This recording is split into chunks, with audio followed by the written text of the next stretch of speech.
everybody. It's great to be here this morning with you. And if you're joining on live stream, it's great to be here with you as well. And that may even include Pastor Todd, because Pastor Todd is on vacation this week, which is why you're stuck with me. But just kidding. Todd will be gone for a few weeks from preaching. He's only gone for 1 week on vacation, but each year he gets a couple of weeks to kind of step out of the pulpit for a few weeks and just take a little bit of a rest. And so it's only 3 weeks. So just be praying that, and by the way, he's working that whole time, but just be praying that the Lord would refresh him and help him. And then also just his family is coming back at the end of this week from where they're vacationing. So just pray that the Lord would bring them back to us safely. And if you were here last week, then you know that Pastor Todd started a brand new series in the life of David. We're going to continue that here today. And this morning, we're going to be taking a look at actually one of the most famous stories in all of the Bible. Maybe actually the most, I don't know. But it's a super famous story of David and Goliath. And you may or may not know this, but David, outside of Jesus, is the second most talked about character in the Bible. And then David and Goliath is the longest story about David in the entire Bible. It's 58 verses. And I'm going to read all 58 right now. Just kidding. I'm not really going to do that. But this story of David and Goliath, it's really one that needs no introduction. The issue, though, is that because of the popularity of this story, Hollywood has actually tried to recreate this story 5 times in the last 50 years. So that's about once a decade. And because of that, some of these messages from Hollywood or from other places, because of the popularity of this, kind of become the message that people hear. And so the message has largely become secularized, really. So if you think about David and Goliath in 2024 America, a lot of people think that this is just an underdog story about taking down the big giant, and that's sort of how a lot of people think about it. Oftentimes, the little guy takes on the big guy in a very unconventional type of a way. And so it's become sort of like the bigger they are, the harder that they fall. It's become the story of Space Jam with the Looney Tunes defeating the Monstars. Or it's become the story of the GameStop investors taking down big bad Wall Street. Or it's been the 1980 Miracle on Ice with the amateur hockey team that defeated, the U.S. amateur hockey team that defeated the professionals from Russia. It's become this sort of hijacked story. And if you don't believe me, just type David and Goliath into the Google News tab, type it in, and then click on News.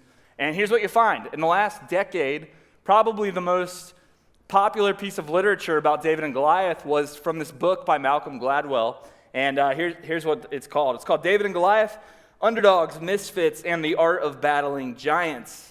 And the article that I read says, the truth about how David beat Goliath and how you can too.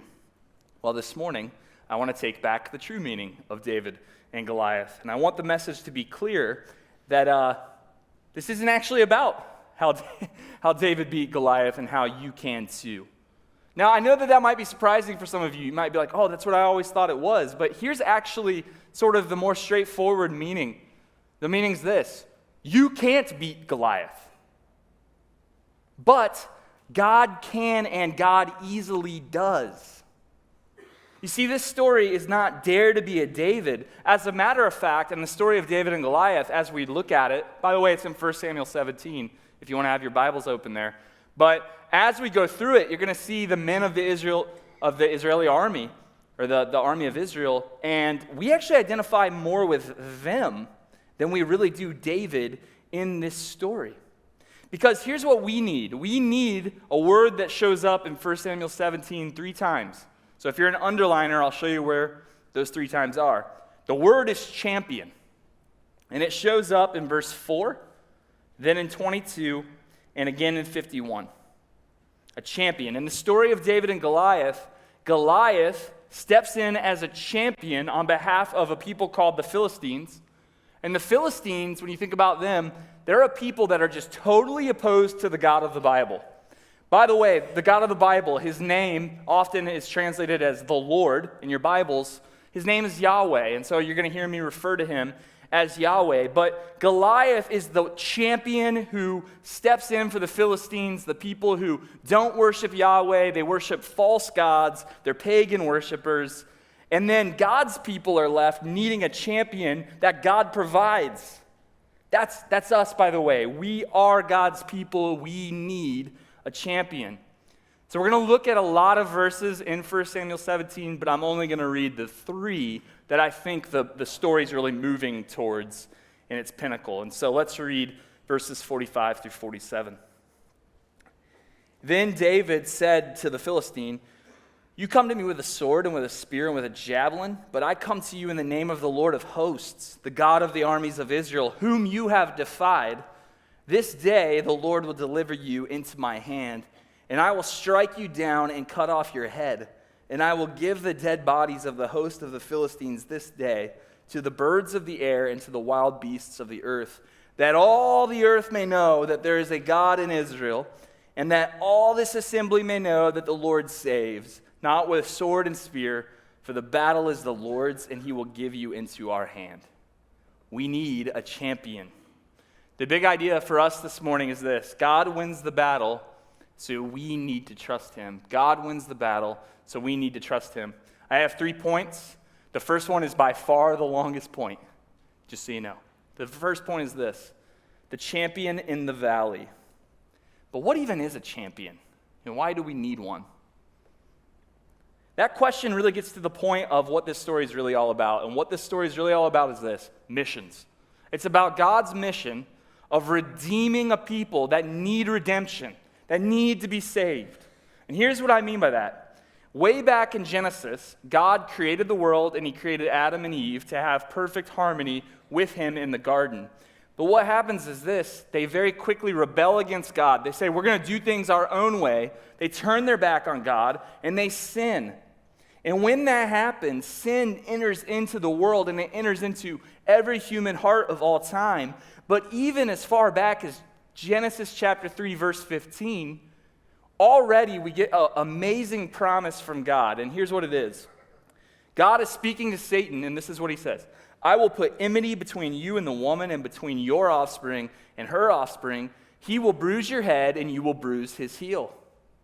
So the promise here is this: there's going to be a struggle, but in that struggle, what's going to happen is this, is that Satan is going to bruise the heel of humanity, but there is one that is coming from the bloodline of Adam and Eve, and he's the one, the word is Messiah, he's the promised one of the Old Testament, who's going to come and he's going to crush the head of Satan. Later on in Genesis, you've heard of Abraham. What happens with Abraham is God extends that promise even further, and he kind of zeroes it in a little more. He magnifies it, and this is what he says. He says, "For those who bless Yahweh, Yahweh will bless them, and yet for those who will not bless and embrace Yahweh, Yahweh will not do so with them." You see, it's just magnified more. Let me do it a little further. This is Leviticus chapter 24, verse 16.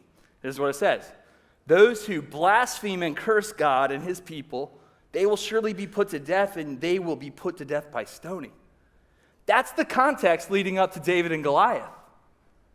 All humanity has sinned. We all need saved. None of us can save ourselves, so who can? Only God can do this. That's why God has established what the Bible calls it a covenant, a relationship with his people, so that he would redeem them. Because here's what we need. We need somebody who sees our sin and steps into this predicament, steps into this problem of sin and says, "I will provide a champion. I will provide a replacement who will come and will crush the head of Satan." And now, what is happening in 1 Samuel 17 is just last week we met this David, remember? And in verse 7 of 1 Samuel chapter 16, this is what it said: "Do not look on his outward appearance or on the height of his stature, because I have rejected him." This is talking about a different one. "For the Lord sees not as man sees. Man looks on the outward appearance, but the Lord looks on the heart." And then in the very early verses of chapter 17, we get this big hulking figure, this guy called Goliath. And based on his outward appearance, he's pretty intimidating. He looks like quite the enemy. He comes and he's blaspheming God. He curses Yahweh. He curses Yahweh's people. Leviticus says that those who do that, remember, it says that they're going to be put to death, and death by stoning. Verse 4 of 1 Samuel 17, it calls him the champion of the Philistines, Goliath of Gath. He steps in. He stands in for the Philistines as their substitute. This is their champion. He stands in for their whole army, and that means Israel then needs one that'll stand in for their army to do as Leviticus 24 says, to defeat this one who defies God. So in steps the unlikely king, David, little David. We should note, too, that this whole champion thing was pretty common in this day and age. It was pretty common that if two militaries were at a standstill, they would essentially nominate a champion to stand in for the entire army, so that if the champion won, the whole army won, but then also the vice versa was true as well. So if we were to read verses 1 through 3 of 1 Samuel 17, we'd see that this is the scene. You've got two mountains, and you've got one army on this mountain, and then there's another army on this mountain. There's a valley in between. And here's the deal. In the battle, no one's budging. No one seems to really be getting anywhere. And that's when Goliath steps in. Verse 4 talks about that. And here's what we're told. He's 6 cubits in a span in size, so he's massive. He's got all these incredible weapons. He's got all this incredible armor. So to the outward appearance, the men of Israel, they're looking on and they're going, oh my goodness, this guy is just super intimidating. Verse 8, Goliath yells out, why have you come out to draw up for battle? Am I not a Philistine, and are you not servants of Saul? Choose a man for yourselves and let him come down to me. If he's able to fight with me and kill me, we will be your servants. But if I prevail against him and kill him, you will be our servants and serve us. It just looks so bleak. This is like, oh my goodness, what are we going to do? Verse 10, I defy the ranks of Israel this day. Give me a man that we would fight together. Do you see what he's saying? I defy the ranks. Well, who's the top of the army? It's God himself. It's Yahweh. So what he's saying is this. It's not just I defy all the men of Israel. He's saying I defy your God too. In verse 11, the men of Israel hear this. They're dismayed. They're really, really scared. They should have remembered 1 Samuel 16:7.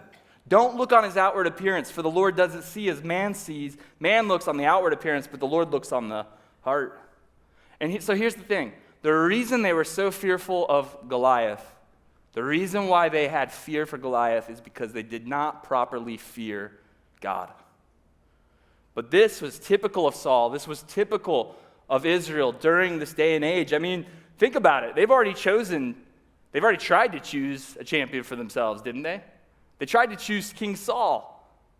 But here's the problem with that. Saul wasn't seeking after the Lord. So why did they choose King Saul? Well, we're told they wanted one that was just like the kings of all the other nations. So they were looking for the best jawline in Israel, the biggest muscles, the best politician, going to bring them some victory, a big, strong, big-muscled warrior. And yet, time and time again, he doesn't trust Yahweh. He's not the one. So into this circumstance, into this context, that's when we see God provides his champion, David, who has a heart for the Lord. David is contrasted between Saul, big, tough, David, little, insignificant, and then Goliath. Goliath is big, tough, scary, David, little, and insignificant. Chuck Swindoll says, God notices the nobodies. David was a nobody. That's what makes him perfect to be the representative, the champion for God's people.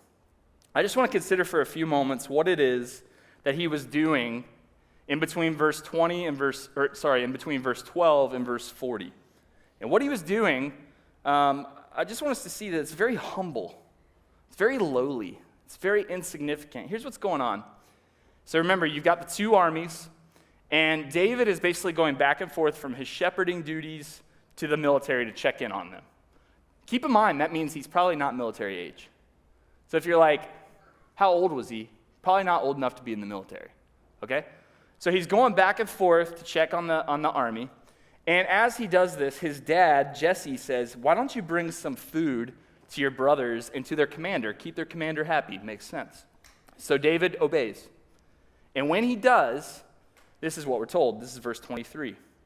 As David talked with his brothers, behold, the champion, the Philistine of Gath, Goliath by name, came up out of the ranks of the Philistines, and spoke the same words as before, and David heard him.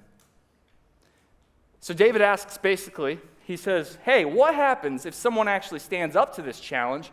This has been going on for 40 days. And for 40 days, the men of Israel are like, I don't want to mess with this guy. I'm not going to do anything about this. So he says, well, what if somebody does? And what if they win? And the men of Israel, they respond. They say, Saul is going to make you rich, and he's going to even give you his daughter to marry, and he's going to free your entire household. David's like, okay. So this is going on for 40 days. And we're told that the men of Israel just fall scared every time. But check out verse 32.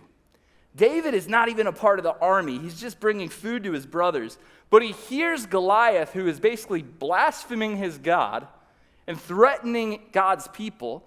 He sees all these men running away, and from the outward appearance of this, it looks really bleak. And yet David steps in and he says, I'll fight him. I'll fight him. Saul hears it, and Saul's like, you can't do that. You're too young. You're just a kid. David, ultimately, he talks him into it, basically. He's like, no, in my daily duties as a shepherd, there's all these scary animals, and God has given me defeat over them. He's going to give me defeat. He's going to give me victory now, and it's going to be okay. So Saul, by the way, there's a way of reading this and going, okay, well, Saul gets this right. I don't really think so. I think he's just desperate. He's just looking for anyone at this point that'll step in. But Saul says, okay, fine, you go fight him, but you have to wear the best armor. So David tries putting on Saul's armor. It doesn't work well. It's not fitting him. And so verse 40 is where this all leads to. So then David took his staff in his hand and chose 5 smooth stones from the brook, and he put them in his shepherd's pouch. His sling was in his hand, and he approached the Philistine. He basically just took what he always takes to work as a shepherd. That's all he had. And Pastor David Tripp, he says this, Paul David Tripp, he says, everything that David does here is based out of his identity of being a son of God. His identity is clear, and he knows it. And this is what he says. He says, wise people aren't the ones with the right answers. They're the ones who ask the right questions. Because if you ask the right question, you'll get to the right answer. And what's the question that David asks? Look at verse 27. The question is this: who is this uncircumcised Philistine that he should defy the armies of the living God? So David understands Goliath isn't challenging the Israelites, he's challenging Yahweh. When we are challenged, it's not actually us being challenged, it's actually a cosmic battle between Satan and our God. David is the right man for this task because he understands this. And so with Goliath, day after day, challenging Yahweh, he's deeply offended by the sin of Goliath to the point that he is moved, he is hurt to his core, and he has to do something about it. So there's a way of reading David and Goliath and going, oh my goodness, such big, bad, scary Goliath. Oh my goodness gracious, so scary. I actually think it's the exact opposite. When I read this, I read about the men of Israel and I think, so cowardly. They lacked faith. Unlike David, their identity was not rooted in Yahweh enough to where they were wanting to put their faith into action. Instead, they ran scared. It's really sad, actually. So if we have our identity right, if we know our identity is in God, we're not going to sit by for 40 days and just allow the name of God to be blasphemed and cursed and do nothing about it. Here's what the men of Israel got wrong, and this is what David got right. They thought that the battle was big, bad, scary Goliath versus the much smaller men of the army of Israel. When in reality, here's what the battle of David and Goliath actually is. It's little, tiny, puny Goliath against the almighty, powerful God of the universe. And David saw that rightly. So when David is saying here, hey, I've killed a bunch of beasts, don't worry, I got this. He's not saying, look at me, I'm so strong and tough, I know I could beat Goliath. What he's saying is this: in my daily, everyday tasks of shepherding, every single day, God protects me, God saves me. He wins the battle through me, even against the scariest of animals, and so why would he not do so? Now, after all, what does Goliath really have on his side? David had faith in Yahweh, and so the battle of David versus Goliath is a worldview battle, and I'll explain that. David is a genuine worshiper of Yahweh. He sees things according to the Bible. He sees things according to the gospel. Goliath is a pagan. He's a pagan worshiping, non-believing. He really wants nothing to do with the God of the Bible. Obviously doesn't understand the gospel. And that's why Goliath, as David approaches him, what's Goliath doing? He's calling out to his false gods. He's basically saying, help me. And then he's cursing David. And this is what David says in verse 45.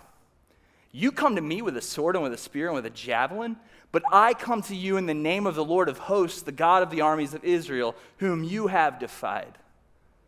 David is saying this. You come to me with your weapons and your armor, thinking you're going to beat Yahweh and his army? You've got to be kidding me. People see this very wrongly because they say this. They say, oh, it's just cute little David with his slingshot and some stones. That's not the right way to look at it. Goliath is calling out to his gods, and here is what David sees. He sees that his gods are no gods at all. There's no power in them. His gods can do nothing for him. So David is saying, you have no gods with you. They can't do anything. They're powerless. They're fake. So you're coming after me, and all you have is a spear and a javelin? You have got to be kidding me. What is wrong with you? I have the power of Yahweh on my side. You see, David knows God. He knows God's promises for him. He knows God's power. So David knows Goliath has absolutely nothing on Yahweh. So maybe you've noticed this before and maybe you haven't. But the whole battle between David and Goliath, it takes 47 verses to lead up to that battle. The battle is over in 2 verses. Take a look at verses 48 and 49. And it's definitely intentional. It's teaching us a lesson. Goliath is no match for Yahweh. Goliath is not even a big deal for Yahweh. Verse 48 says this, Goliath comes after David. So David runs quickly toward the battle line. He meets him. He gets a stone. He puts it in his sling. He slings it, and he drills Goliath in the head. And just like that, Goliath falls over dead from blunt force trauma to the head. He dies by stoning, just like Leviticus chapter 24, verse 16 says. And make no mistake about this, too. The fact that it hit him in his head and his head was crushed and that's how he died, that should remind us of Genesis chapter 3, verse 15. The promise that the Messiah is going to come from the bloodline of David and is going to crush the head of Satan. So what happens here is verse 50. David wins. There was no sword in the hand of David. God doesn't need a sword to be victorious through his champion. But just to not leave any doubt, he goes and he cuts his head off, and he shows, hey, he's dead. Verse 51, the Philistines are terrified. They run away, and then they have complete victory over the Philistines. David is the champion in the valley, but why was David the champion in the valley? It's because he knew God is the one who wins the battle. All he did was trust him. He had faith in him. He believed. So, how do we make sense of this champion in the valley? The only way that we can make sense of this is by connecting it to the champion on the mountain. I said earlier that in the story of David and Goliath, we should really identify more with the men of the army of Israel than with David, and here's why. We all have sinful tendencies to look on the outward appearance of things and to take way too much credence in externals rather than internals, rather than what's going on in the heart. And so, here's the deal with David, is that David was an important champion for Israel in the valley that day, but as we read the rest of the life of David and the Psalms, here's what you're going to see. There's no way that he's actually the Messiah, because the Messiah was the one that was chosen to come and to definitively defeat sin, which would mean he'd have to be holy and set apart. But we find that David, he fails in that regard, and yet from his bloodline, there's the promise of an eternal king and an eternal kingship. How could this possibly be? Because of the champion on the mountain, Jesus. The main point of a story like David and Goliath is not to say, here's what happened to David and with Goliath, so let's apply it directly to our lives. The main point of a story like David and Goliath is to take it and then connect it to the cross of Christ and what happens in the gospel of Jesus when he comes and he enters into our predicament and he goes to Calvary and he wins the battle on our behalf. And then once you understand that, then you can connect it to yourself. Because the Bible is primarily written about Jesus, and so therefore we have to read it through that lens of the cross. J.D. Greear put it like this: the Bible is not about heroes whose examples you are to emulate. It's about a Savior you are to worship. So let's do that. When Jesus willingly walks that path up to the mountain to go to the cross, Jesus, like David, was seeing things rightly. We were like the cowards sitting by watching Jesus be crucified. Worse, we were like the ones who were shouting, crucify him, because of our sin.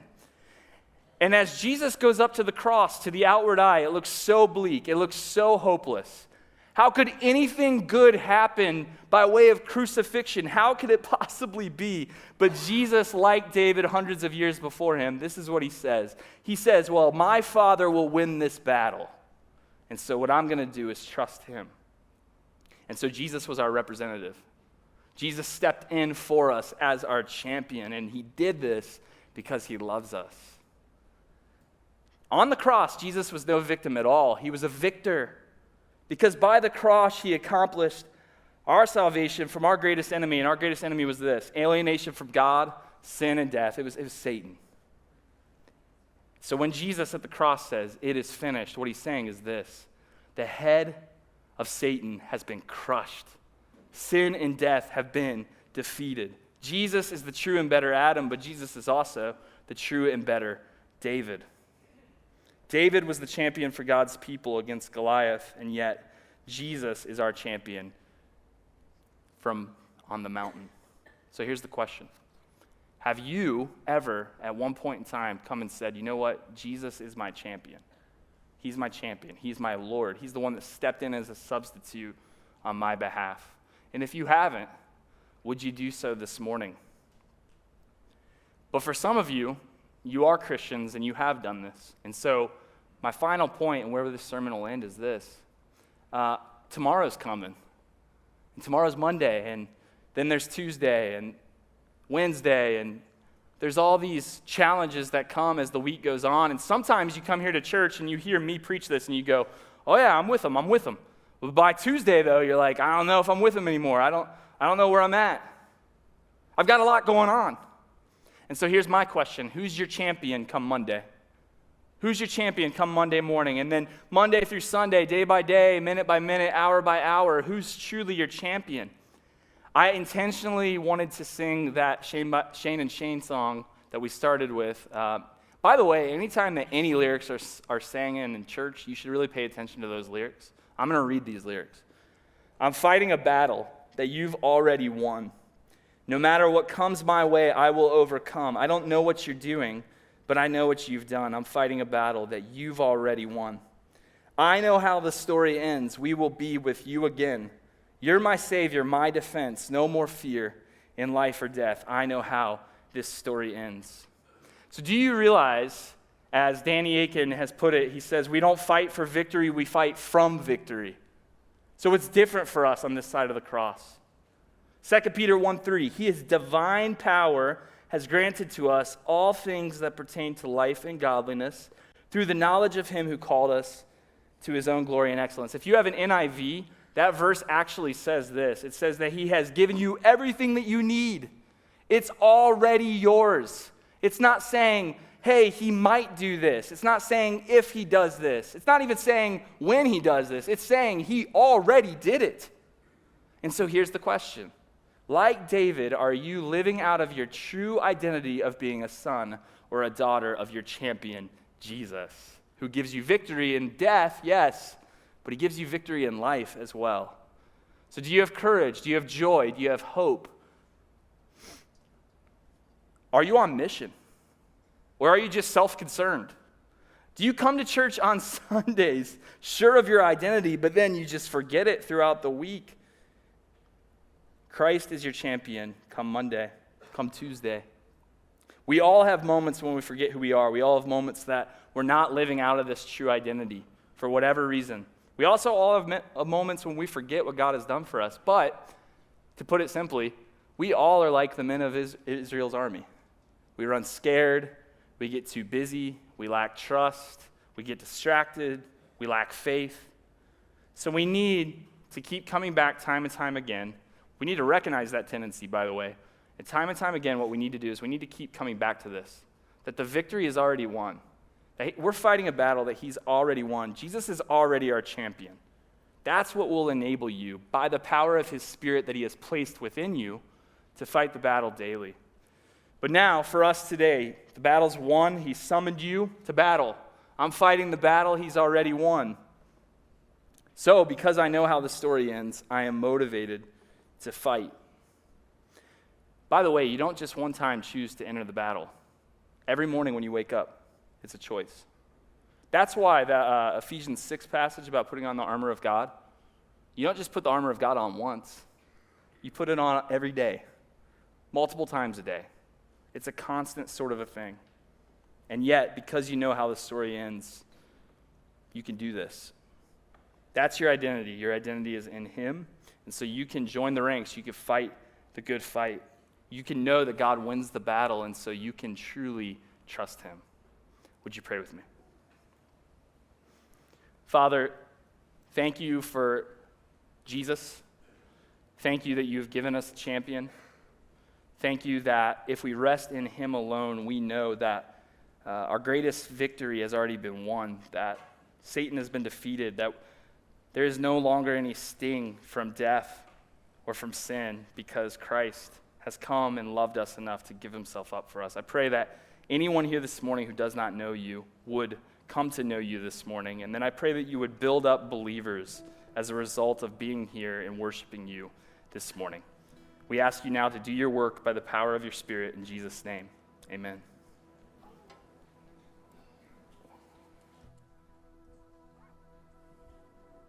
Stand, please. Stand, please, with us in worship.